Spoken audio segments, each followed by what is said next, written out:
Like nowhere in the central dynamic sequence does it say use a long pause here. It doesn't. So, so Davanloo is not working off a script. He is in the moment. He's attuned. He's creative. He apparently here senses that silence in this moment is what the situation calls for. That, further pressuring and challenging it, it might be gratuitous here. Hello there, Johannes Keating here. I am so excited to bring to you today the second installment of the Davanloo Deep Dive series. I hope that it's going to be as educationally rich as I understood that many of you felt the first one was. This one today is going to primarily be focused on the case of the so-called fragile woman, although I'm also going to touch on a transcript called The Case of the Mother Whose Son Strangled in His Crib. Quite gruesome, but the educational value of that text is ever so rich.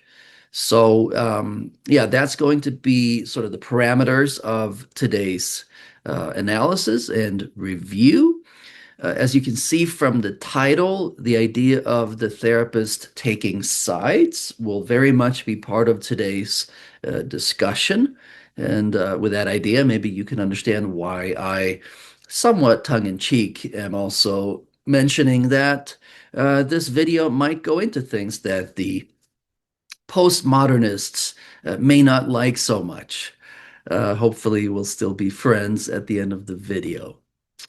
Okay, I'm going to open up with a couple of citations. The first one is from the book Short-Term Dynamic Psychotherapy from 1980. It's from page 268.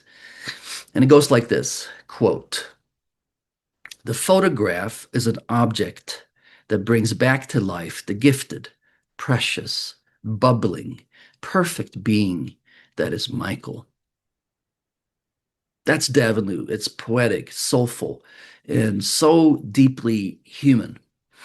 I love this citation because it highlights Davanloo's sensitivity. And here's another citation. This is from Unlocking the Unconscious. This is page 64. "In my teaching on this subject, I always bring to the attention of the therapist that if you're not sure, don't move and challenge it as a regressive defense. And equally, don't move to the idea that the breakthrough is taking place. Don't fall into the trap of the phenomenon which I have referred to as a mirage." Here, Davanloo cautions against premature conclusions. He urges the therapist to resist jumping too quickly to either interpretation, that there's a regressive defense that needs to be challenged, or that the breakthrough is taking place. So instead, he's advocating for tolerating uncertainty and waiting until clarity naturally emerges. The mirage is an optical illusion that gives the appearance that there's something real, but it ultimately proves deceptive.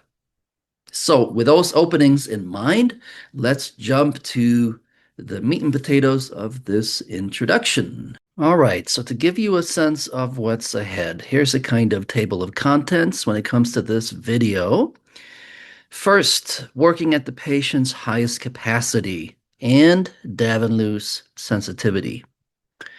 Second, common sense in place of metapsychological categorization. Third, Davanloo's method of anxiety regulation. Fourth, what Davanloo means when he refers to character defenses. Fifth, ruling out fragility. Six, avoiding an atmosphere of rejection. Seven, and this will be a big piece, bringing out as gentle mobilization versus major mobilization for maximum intensification. Two different routes to emotional access. And then Going off script, how Davanloo uses humanity, not formulaic protocols, to apply pressure. And then lastly, taking sides. Davanloo stand for truth and health and other things postmodernists can't stand. So here I have the text pull up, but before I dive in deep, I want to say a quick word about what I'm hoping to accomplish with these Davanloo Deep Dive videos. There's a common picture out there of Davanloo as a kind of harsh authoritarian figure, rigid, abrasive, overly confrontational, even tyrannical. And I'm not saying he never showed up that way. At times, I believe that he did, especially in the 2000s. But when you look at the bulk of his work from the 1970s and the 1980s, that picture, it just doesn't hold up. His approach, especially in those years, was far more nuanced, deeply attuned, empathic, strength-based. So through these videos, I'm hoping to offer a more balanced and accurate view, one that captures what I see as the heart and soul of ISTDP. And I hope to help people appreciate the real genius of Davanloo's contributions, while of course still leaving room for disagreement and good faith critique of his work. So, in trying to convey what I see as the true heart and soul of ISTDP, I'll be trying to correct common misunderstandings and distortions of his work, either directly or indirectly. I'll be making the case that a therapist can be authoritative without being authoritarian, and that there are skillful, appropriate ways of being confrontational. I think that these texts also highlight that ISTDP isn't fundamentally about rigid protocols or technical procedures. At its core, it's about forging an emotionally intimate relationship, a real relationship oriented towards the patient's liberation. Finally, I hope to convey what I see as the wisdom in Davanloo's departure from the kind of less is always more philosophy, often found in at least some of the schools of psychoanalysis that Davanloo was critical of. I hope that you, the viewer, will be inspired to incorporate the best that Davanloo had to offer while staying true to your own clinical voice and sensibilities. This is certainly not about making yourself into a clone of Davanloo or anybody else for that matter. Okay, moving on to the business at hand. This is not intended to be a comprehensive analysis. Instead, I'll be zeroing in on select portions of the transcripts that serve as springboards to elaborate on what I see as core principles in Davanloo's metapsychology and technique, ideas that I hope will be helpful to those studying and practicing this method. So here we are at the feet of the case of the fragile woman. This portion of my spiel, I call it working at the patient's highest capacity and Davanloo's sensitivity. And the main thing, in my view, that this case really underscores is the importance of working at the patient's highest capacity rather than their lowest. I can't tell you how many times I heard Davanloo and the people around him echo that sentiment when I was there in Montreal in 2012 and 2013. Too often, therapists they scan for signs of deficit instead of maintaining a strength-based perspective, one that seeks out signs of the patient's potential. And clients tend to respond in kind.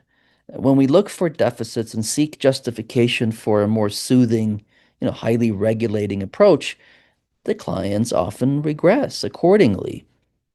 But when we look for strengths and signs of capacity, they frequently rise to the occasion, in my experience.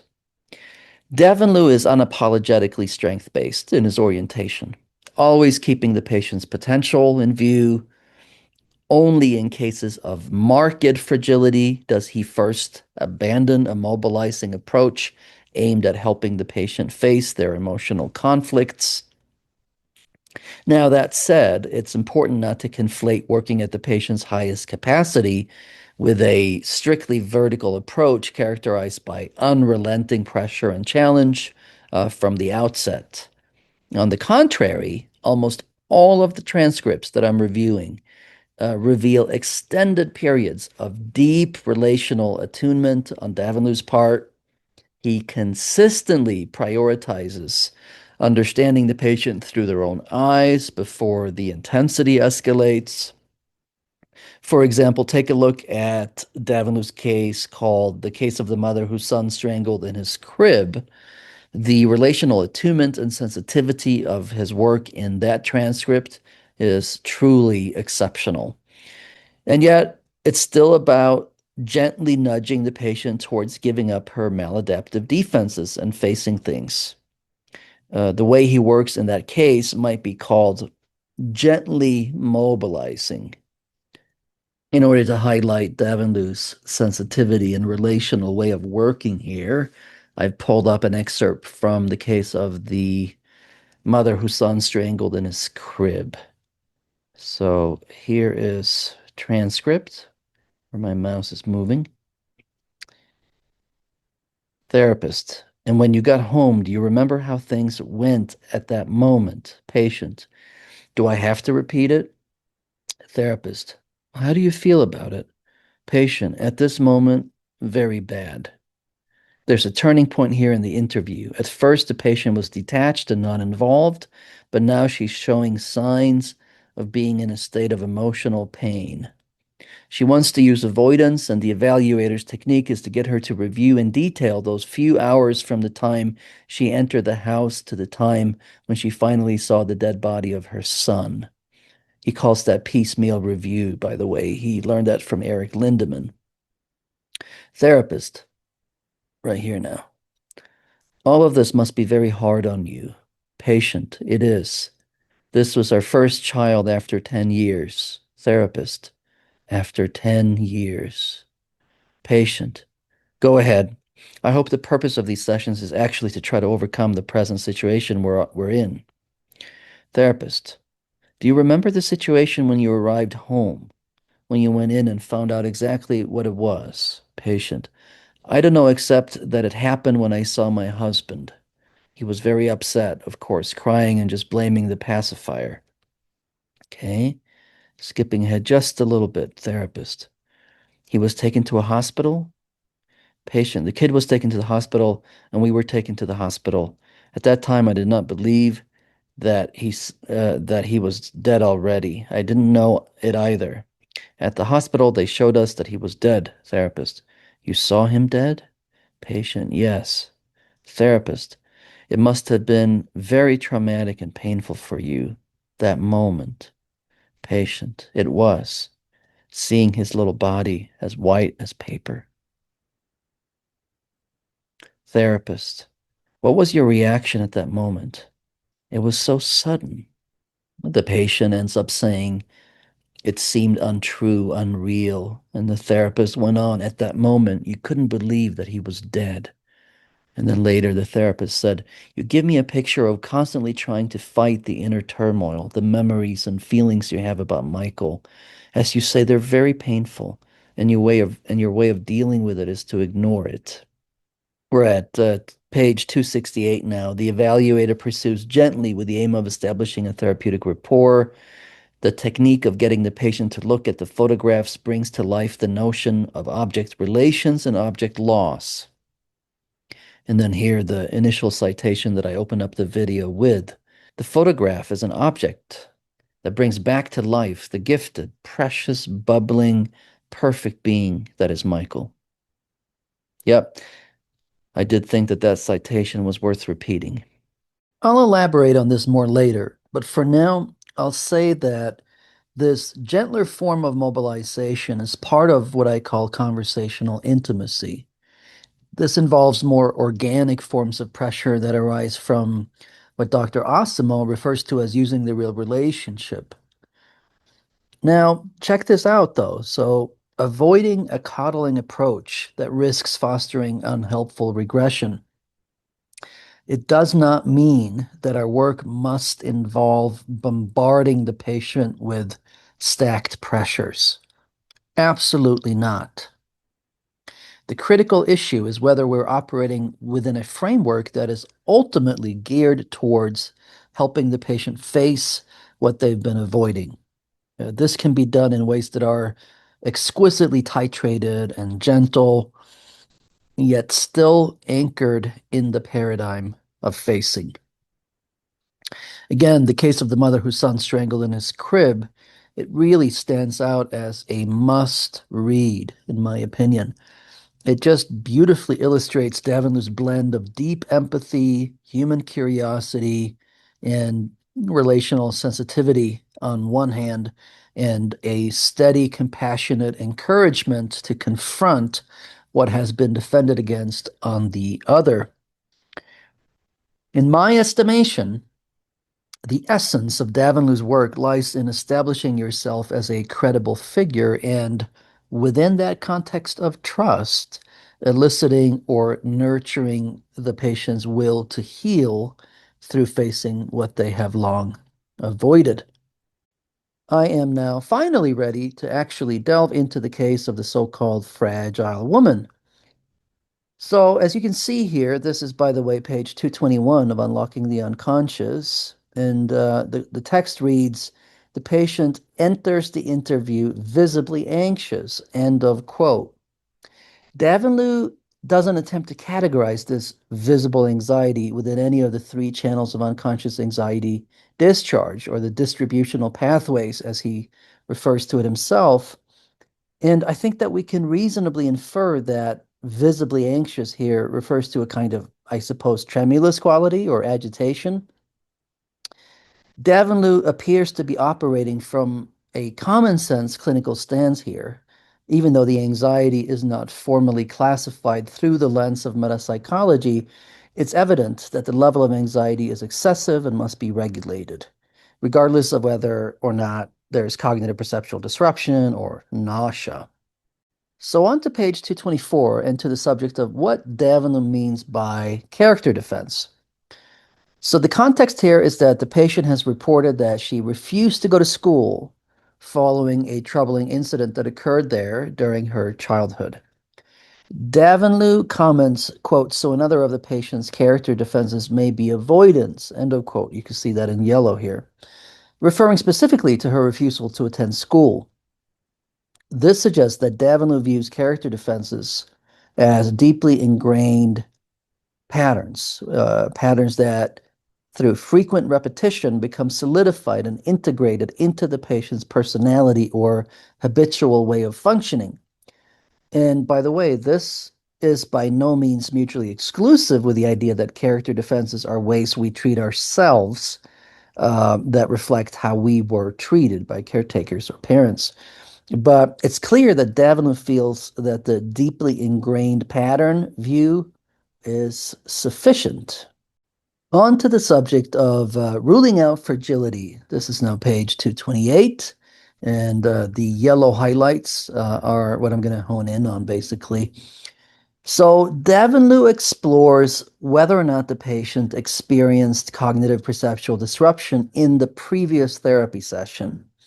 And even though the patient reports that she did experience cognitive disruption, Davenant rules out fragility because immediately after she left the session, the previous therapy session, she felt, quote, immense anger towards him, the previous therapist.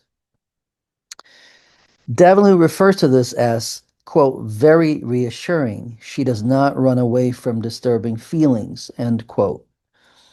Subsequent to this episode in the session, the patient also begins to frequently sigh as her anger towards the previous therapist is explored.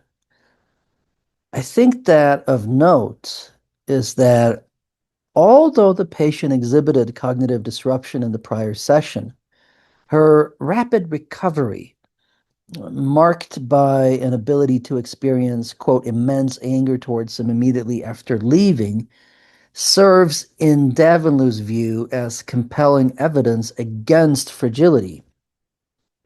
He further supports this assessment by noting the patient's capacity to cognitively label her experience as anger and to acknowledge the urge to lash out verbally. That's on page 227 here. Okay. Yeah, this is further reassurance about her supposed fragility. So you can see that Davanloo is skeptical of the idea that she's actually properly fragile. So for Davanloo, the key indicator is not the momentary disruption itself, but it's how swiftly and fully the patient rebounded, bounced back, and reconstituted herself. So in his clinical reasoning, transient cognitive disruption does not, on its own, warrant the designation of a proper fragility, of an actually fragile character structure. This point is backed up on page 48, by the way, of Unlocking the Unconscious, where Davanloo writes about high resistance with depression and restructuring regressive defenses. And Davanloo writes that it is only those with severe fragility, and that's in quotation, severe fragility, that are ruled out when it comes to the protocol of unlocking the unconscious in a single interview. In other words, mild or moderate fragility have sufficient capacity to work on facing conflictual material. This points to a higher threshold in Davanloo's metapsychology for what constitutes a genuinely fragile ego structure, one that may differ from more contemporary or loosely applied interpretations. So, his framework implies that most individuals can experience brief periods of cognitive disturbance without qualifying as fragile in the structural sense. Put differently, for Davanloo, the label of fragility is reserved for cases of severe fragility. And this is explicitly confirmed on page 248, where he writes, quote, there was no sign of a severely fragile ego, end of quote. So this underscores Davanloo's optimistic and strength-based view of the person. He keeps in mind the individual's potential. Rather than seeking signs to confirm deficits, he looks for indicators of ego strength. As I alluded to earlier, it's my impression that when we focus on signs of deficits, we often end up working at the patient's lowest capacity instead of their highest.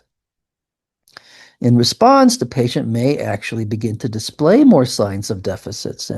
And in contrast, if we see and highlight the patient's potential and strengths, they may rise to the occasion. In addition to reinforcing the idea that true fragility must be severe, this also sheds light on the ostensive and proximal nature of Davanloo's thinking. While he occasionally emphasizes the need to be pinpoint specific, in practice, he seems to operate with the understanding that psychological phenomena they resist absolute precision. His clinical judgments then are not based on rigid absolutes, but on the closest approximations that reality allow, proximal markers rather than perfect measurements. Some may criticize Davenport for this, but I actually think that his ostensive and proximal way of working has an appropriate humility to it. There is recognition that the study of the human psyche can never be an exact science. Personally, I'm actually wary of anyone who seems to claim that they have perfectly mapped out the functioning of the human heart and soul. On to the subject of avoiding an atmosphere of rejection, page 225. And I'm just going to read the highlighted portion. Moving into content would lead to pure intellectualization, but at the same time, the therapist should not convey an atmosphere of rejection. He therefore carefully acknowledges her communication and then goes back to trying to understand the reason for her anxiety. In the early stages of this exploration, his whole approach is still very cautious, and he confines himself to asking about outside situations. But his ultimate aim, provided that there are no contraindications, is that this will eventually lead him to the transference. End of quote. Okay, so I just want to say a few words about the importance of not creating an atmosphere of rejection. Notice that Davanloo describes his approach here as, quote, very cautious, end of quote, because he wants to avoid making the patient feel rejected. He carefully acknowledges her communication and then shifts back to exploring the source of her anxiety. In other words, he's not just blocking the defense, he's not even trying to name or confront it at this stage. He's attuning, he's meeting her where she is. And then he simply gently redirects her attention to the underlying emotional drivers. So that's a very different image from the one some people seem to have of Davanloo as this harsh authoritarian figure, like I said in the introduction. My hope with these Davanloo Deep Dive videos is to offer a more balanced and accurate view of his work. Shifting gears now. Now we're on to the portion I'm calling bringing out as gentle mobilization versus major mobilization for maximum intensification. Two different routes to emotional access. We're at page 277 of Unlocking the Unconscious. This is still the case of the so-called fragile woman. And under the heading here called Handling Residual Transference Feelings, Davanloo writes, and this is in the orange right here, the orange right here. He writes about the need to bring into open any residual transference feelings, end of quote. And this involves inquiring, a couple of times about the patient's feelings, how do you feel? How do you feel? And anchoring their awareness of their feeling through reflection and brief recaps without trying to intensify the feelings to their maximum. So, a close reading of Davanloo's transcripts, it reveals that he often employs a protocol of bringing out or drawing out feelings rather than, escalating them through the major mobilization protocol. This emphasis appears to shift in the mid 1990s when he began focusing more exclusively on major mobilization. But the Davanloo literature, it contains many references to bringing out, and its meaning varies depending on context. Sometimes it refers to encouraging the patient to acknowledge what they feel without pressing for greater intensity. Other times, it involves using specific words or phrases that resonate with the unconscious to help the feelings emerge. And in still other places, bringing out refers to eliciting psychodynamically significant pieces of information. In the case of the mother whose son strangled in his crib, Davanloo elaborates extensively on what he calls the piecemeal review technique, a method he attributes to Eric Lindemann, by the way. And this involves helping the patient describe in vivid detail emotionally charged, symptom generating episodes from their life. The goal is to join the patient in the emotional landscape of those moments and to encourage high resolution specificity. So this closely resembles what I refer to as the shared dream, a collaborative process in which both patient and therapist they vividly picture the precise details of meaningful life events, increasing the likelihood that unresolved emotions will gently mobilize or be brought out into the open. So to illustrate how this looks in practice, consider a sequence from page 257 of Short-Term Dynamic Psychotherapy, published in 1980. Yes, I have jumped over. We're now looking at a different text. We're no longer with Unlocking the Unconscious. But Davanloo conducts a piecemeal review with the patient, focusing on the moment she learned something was wrong at home. And this portion right here that I am moving the mouse over, I'm just going to read it so you get a concrete example. Therapist, you were at home? Patient, no, I was at work. Therapist, and who was at home? Patient, a babysitter. Therapist, so she was at home. Patient, uh-huh. Therapist, and then how did you find out about it? Patient, the police called me up, said that I had to come home urgently, and they didn't tell me for what, so I rushed home. Therapist, you were in your office. Patient, yeah. So you didn't know then in your office. Was that the patient? No. Therapist, what did you think happened that they wanted you home so urgently? So this short exchange is rich with piecemeal elements. Davanloo walks the patient step by step through the scene, gently trying to reconstruct the unfolding experience. He anchors her to the setting, her office, asks about the sequence of events, the police call, and finally evokes her emotional and cognitive state with the culminating question, what did you think had happened? This last question zeroes in on trying to understand the patient's conscious subjectivity and meaning making, allowing emotionally charged material to emerge gradually through the patient feeling heard and taken seriously.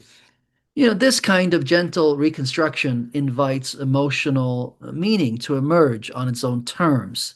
It's a collaborative inquiry, it's not a confrontation. The patient isn't being pushed, she's being invited. On page 272 now, right here, the piece I'm highlighting. Same volume, same text, the case of the mother whose son strangled in his crib. Davanloo here, he captures the purpose of this technique very succinctly. Quote, the therapist continues the piecemeal review, facilitating the process of mourning, bringing out the painful emotions of associative memories.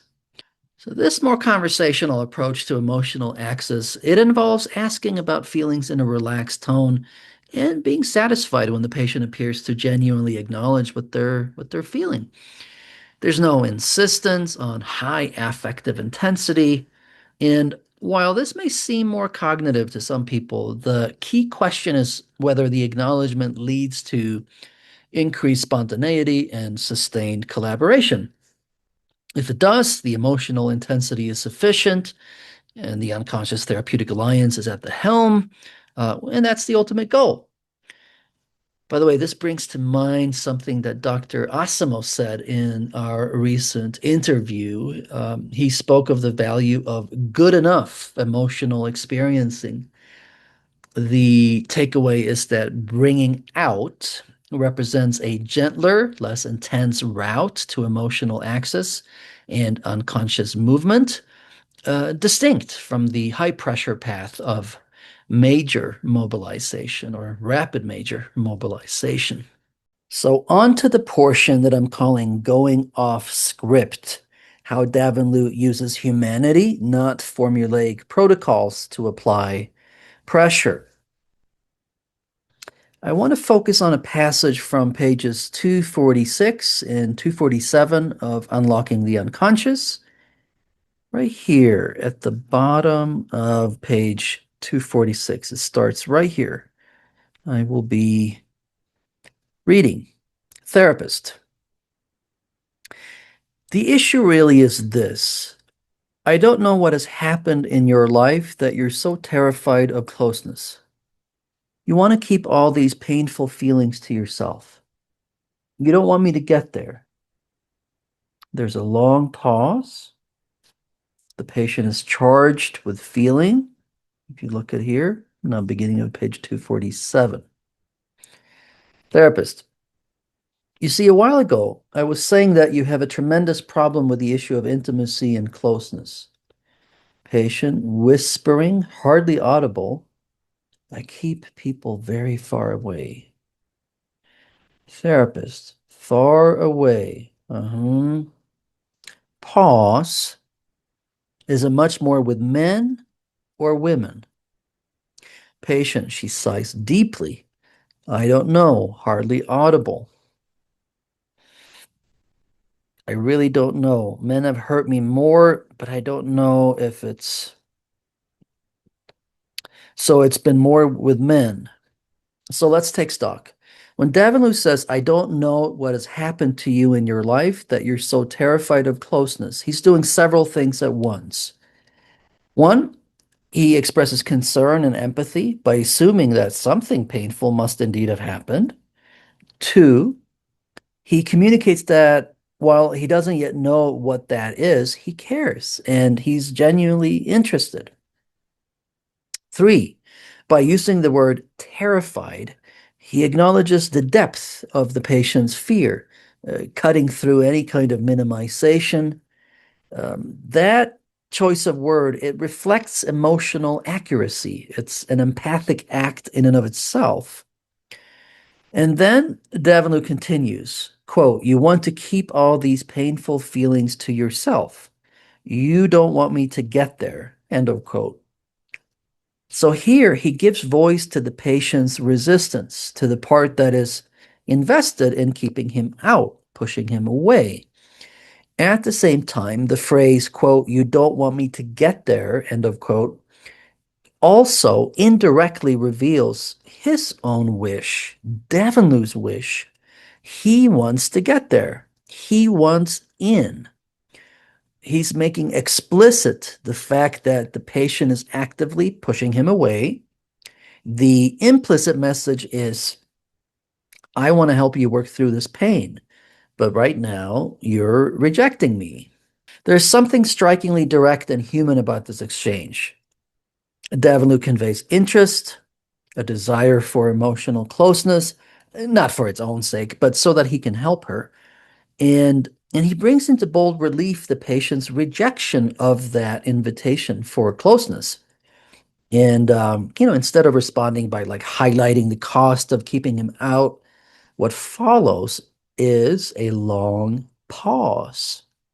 Now, preceding this passage, Davanloo had already done several head-on collisions, so the patient, she knows the cost, and it wouldn't really make sense for him to repeat that at this point. But the pause, it's telling, you know? Like nowhere in the central dynamic sequence does it say, use a long pause here. It doesn't. So Davanloo is not working off a script. He is in the moment. He's attuned. He's creative. He apparently here senses that silence in this moment is what the situation calls for. That further pressuring and challenging it might be gratuitous here. That silence allows his words to really sink in. And after the pause, Davenant resumes gently. Quote, you see, a while ago I was saying that you have a tremendous problem with the issue of intimacy and closeness. End of quote.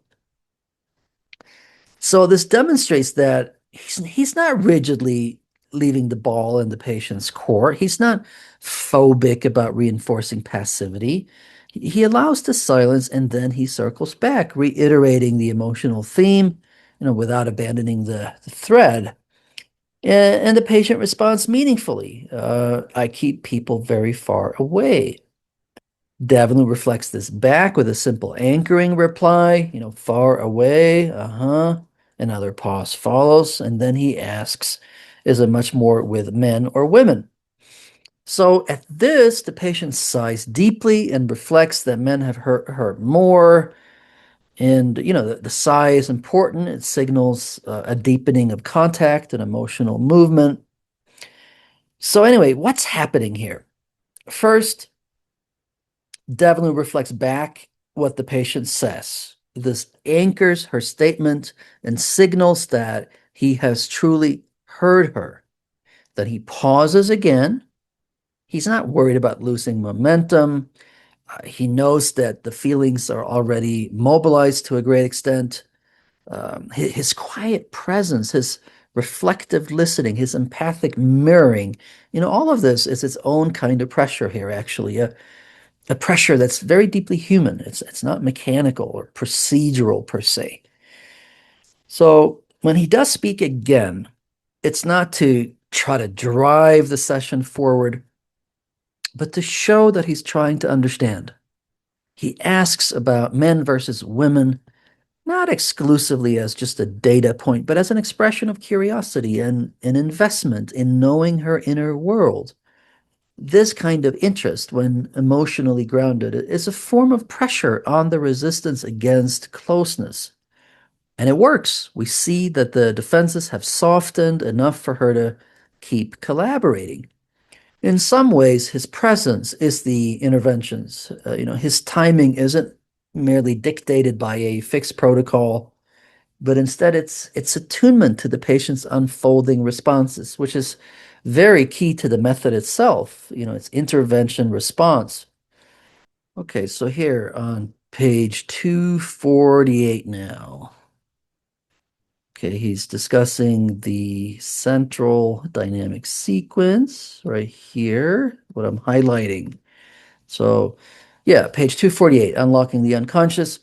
Davanloo writes, the central dynamic sequence can be seen as a framework which the therapist can use as a guide. Take note of the words can and guide. He doesn't say rule book. He doesn't say the therapist must make use of it. He says the therapist can use it as a guide, not as a dogma to slavishly adhere to. By the way, I'm going to digress, but I think this is a good time to bring in Alan Calpin's piece here. He wrote The Use of the Countertransference in the Evaluation of the Therapeutic Alliance in 1993. This was published in the International Journal of Short-Term Psychotherapy. And I'm just going to read it. You're not going to see it yourself because it's not, I don't have it as a book here, but I'm just going to read it. You'll have to take my word for it. Quote, psychotherapy involves a dynamic interaction between two people. Intellectual principles can be used afterwards to analyze what went on, but cannot be used as the primary guide during the process. When a trial therapy is going well, it's not because the therapist is successfully following Davanloo's central dynamic sequence. Rather, it's that the central dynamic sequence has been rediscovered anew by the patient and therapist partnership, by the conscious and unconscious therapeutic alliance. This dynamic process of rediscovery applies as well to the whole course of treatment, which is also not accomplished by following any set of phases or theories. End of quote. Yeah, I mean, this passage beautifully underscores the point. Davanloo's method is not about following a preordained map, but it's about co-discovering the path forward through real engagement, through flexibly adhering to an interactive rather than preordained roadmap. His application of pressure comes not only through traditional pressure and challenge, but also through unwavering interest, empathy, and a willingness to sit in the unknown. This is what it looks like when the real relationship takes the front seat and technical protocols take the back seat. Okay, so now the portion I'm calling Taking Sides. Davanloo's stand for truth and health, and other things postmodernists can't stand. Page 259 of Unlocking the Unconscious. You'll see it here. Under the rubric of distributional pathway, Davanloo is analyzing the patient's triangle conflict. In the middle of this review, he says, quote, and I think it's very important that you keep an eye on the way you deal with these impulses. End of quote. And a little bit later, down here, you might want to look at it. These statements, simple as they may seem, they constitute a form of pressure. They reflect Davanloo's honest expression of opinion and therapeutic intent. Crucially, he is not phobic about self-disclosure or overly cautious about the influence his preferences might exert on the patient. He does not adopt a stance of detached neutrality or feigned impartiality. Instead, Davanloo embraces the reality that the therapist's values and intentions will be implicitly felt regardless, and that bringing them into the open can actually strengthen credibility and help undo both compliance and defiance, actually. That might sound counterintuitive, but it's totally true. So ultimately, his measured use of self-disclosure, it appears to deepen rather than weaken the therapeutic alliance. By naming what would otherwise remain unspoken, Davanloo embodies the ethos of ISTDP, taking a stand for health and truth rather than hiding behind a posture of neutrality. And this, of course, would make your average postmodernist clutch their pearls. Davenlu doesn't hesitate to assert that truth exists, that health matters, and that some defenses really are pathological and maladaptive. Worse still, from a postmodern perspective, he even claims the authority to form and express opinions on such matters with some conviction, rather than treating all perspectives as equally valid or just different narratives. So, unlike those who drown in postmodern anxieties about authority, expertise, and the very possibility of knowing anything at all, Davenlu does not shy away from clear directive positions. When grounded in empathy and supported by a strong therapeutic alliance, these stances are not oppressive. They become precisely the kind of encouragement that the alliance needs to battle resistance. Of course, directive interventions that are not anchored in the alliance they can cause harm. But being overly gun shy about exerting influence, that carries its own risk. Therapists who retreat behind a mask of impartiality or who cling rigidly to a less is always more philosophy often generate a different set of problems. Excessive fear of an active therapeutic stance can lead therapists to become passive wallflowers or to default to a style that is overly supportive, even coddling. In my view, both of these outcomes are deeply unfortunate and ultimately a disservice to the patient. And taking sides does not negate complex empathy. On the contrary, Davinlow's work shows how empathy and clear direction can coexist. He understands why patients avoid, but he never loses sight of the fact that healing requires facing what is scary and or painful. On page 247, for example, Davinlow says, quote, "We have to examine it. I'm sure it is painful, but that is the only way we have." End of quote. So here he validates the patient's inner conflict with compassion while simultaneously reinforcing the necessity of emotional facing. And again, on page 253, he states, quote, "If you move to avoidance, we're not going to get there. And I hope that your decision is that we get there." End of quote. In both instances, Davenlu communicates a clear therapeutic direction, anchored not in rigidity, but in care, precision, and a firm commitment to the patient's growth. His authority is not imposed or abstract. It's emotionally attuned and aligned with the conscious and unconscious therapeutic alliance, at least on a good day. I'm not saying he always managed that perfectly, but I believe that he did many times. Davenlu is always encouraging the patient to turn against their maladaptive defenses in favor of emotional truth, even when that truth is painful. In this way, he consistently aligns himself with the healthiest part of the patient, the part that longs to heal.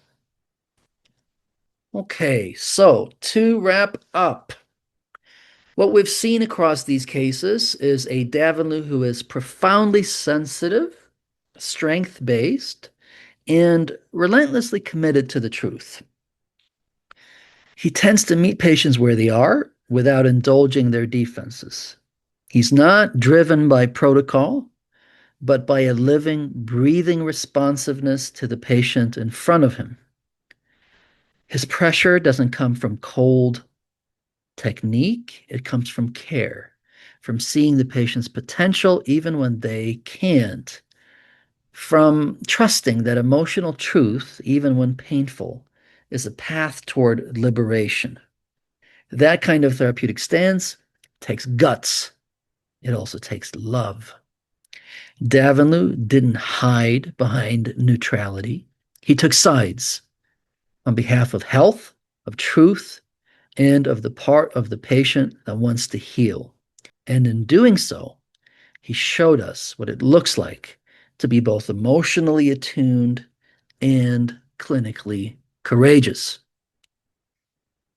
I hope this deep dive helped clarify just how far removed this is from true authoritarianism. It's not about control, it's about collaboration, strength, and honesty. It's about entering into a real relationship. In the next video, I'll be turning to the case of the woman with a machine gun, arguably the most important transcript Davanloo ever published. It's rich, intense, and packed with clinical gems. You won't want to miss it. If you found this video valuable, please consider sharing it with others who might benefit, and feel free to reach out to me with your thoughts or questions. I read all of them. Thank you for watching, and see you in the next one.